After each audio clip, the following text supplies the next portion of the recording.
बरेच जण मला विचारतात की मग कंडिशनर तसाच ठेवला चालतो का? त्याचा काहीच उपयोग होणार नाही. तो conditioner it is as good as throwing it in the bathroom. तर बऱ्याच वेळेला हेअर लॉस होतो, 99% हेअर लॉस होतो. असं करून बघा, तुम्हाला पहिल्या कंडिशनरच्या वॉशमध्ये तुम्हाला रिझल्ट मिळेल.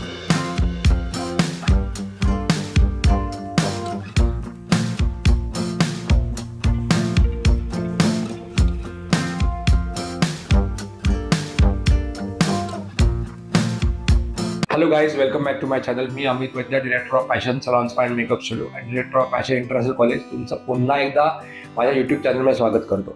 आता कंडिशनर कसा वापरायचा हा पण बऱ्याच लोकांचा एक मिथ आहे, किंवा कंडिशनर लोकांना एक्झॅक्टली कसा वापरायचा हेच माहिती नाही आहे. त्यामुळे शॅम्पूच्या बद्दल मी तुम्हाला मागच्या व्हिडिओमध्ये सांगितलं की कसा यूज करायचा आहे, काय यूज करायचा आहे. आता कंडिशनरसुद्धा यूज करताना तुम्हाला कंडिशनर एकतर तुमच्या हेअरला कुठला कंडिशनर चांगला आहे त्याप्रमाणे एक तर कंडिशनर चूज करायचं आहे.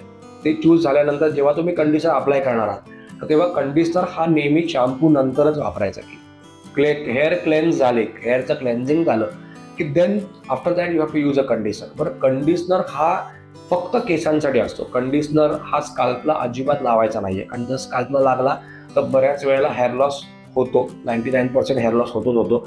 त्याच्यामुळे शक्यतोवर कंडिशनर स्काल्पला लावायचाच नाही आहे. मिडलँड्स टू एंड जिथे तुमचं सिबम सिक्रेशन जे स्काल्पमधून जे होतं तर ते जिथपर्यंत पोचू नाही शकत आहे, की साधारणतः एक असं पकडा 3 ते 4 इंचापर्यंत किंवा 2 इंचापर्यंत तुमच्या केसाला सिबम सिक्रेशन पोचतं आहे, ज्याच्यामुळे तुमच्या केसांना एक स्मूथनेस थोडाफार प्रमाणात मिळतो. पण ज्या ठिकाणी तुमचं सिबम पोचतच नाही आहे तर त्या ठिकाणी कंडिशनर लावायचं आहे. म्हणजे साधारणतः स्काल्पपासून 3 ते 4 इंच सोडून त्याच्या पुढे कंडिशनर लागतं. त्यामुळे बऱ्याच वेळेला मी मेन्सना सांगतो की कंडिशनर जेंट्सला लावायची गरज आहे. शॉर्ट हेअर्स आहेत तर कंडिशनर लावायची गरजच नाही बेसिकली.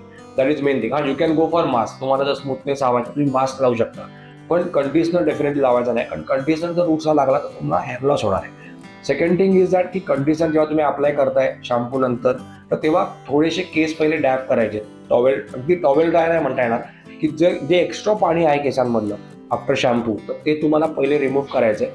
त्याच्यानंतर कंडिशनर हातावरती घ्यायचा. हातावरती घेऊन तुम्हाला पूर्ण पाम्सला अप्लाय करायचं आणि then you have to apply to the hairs.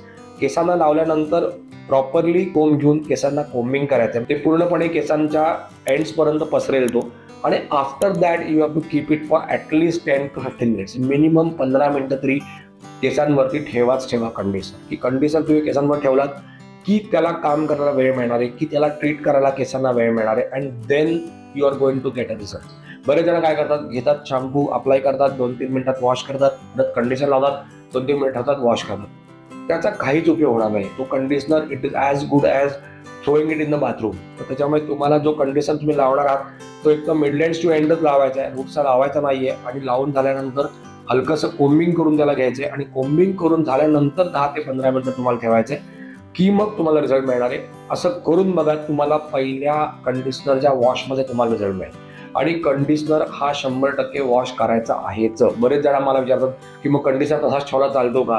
Conditioner काढायचाच आहे. कंडिशनर कम्प्लिटली निघाला पाहिजे. कंडिशनर तुम्ही ठेवून नुसता जरी इव्हन काही वेळेला कंडिशनर जरी राहिला केसांवरती तरी किंवा केस खूप चिकट होतात आणि केसांना डॅमेज होण्याचे पण चान्सेस भरपूर असतात. त्यामुळे केसांवरती कंडिशनर मॅक्सिमम 10 to 15 मिनिट्स आणि 15 मिनिटं झाल्यानंतर कंडिशनर पूर्णपणे पाण्याने वॉश करून काढायचं आहे. आणि then you see the miracle. आज रिझल्ट कुठल्याही तुम्हाला कंडिशनरचा चांगला मिळू शकतो. असं नाही की तुम्ही ह्याच कंपनीचा वापरा आणि त्याच कंपनीचा वापरा. You will get very good results. तुम्ही ज्या वेळी मी तुम्हाला सांगितलं कंडिशनर वापरा त्यावेळी तुम्ही यूज करून बघा, तुम्हाला 100% रिझल्ट मिळणार आहेत. तुम्हाला जर अशाच टाईपमधले कुठले प्रश्न पडत असेल की काय कसं वापरायचं, काय यूज करू मी, तर मला कॉमेंट बॉक्समध्ये नक्की सांगा. त्याच्यावरती पण मी व्हिडिओ तुम्हाला बनवून त्याच्यावरती पण इन्फॉर्मेशन द्यायचा प्रयत्न करीन. आणि असेच व्हिडिओ तुम्हाला जर हवे असतील तर माझ्या चॅनलला नक्की सबस्क्राईब करा. आणि इंस्टाग्रामचा सुद्धा ID मी माझ्या डिस्क्रिप्शन बॉक्समध्ये याच्या व्हिडिओच्या खाली दिलेला आहे. त्या इंस्टाग्राम ID ला पण फॉलो करा, म्हणजे तुम्हाला त्याच्यावरती छोटे छोटे व्हिडिओज तुम्हाला मिळतील. आणि कशावरती आम्ही यूट्यूब व्हिडिओज करतोय हे पण तुम्हाला वेळोवेळी करत जाईल. Thank you very much.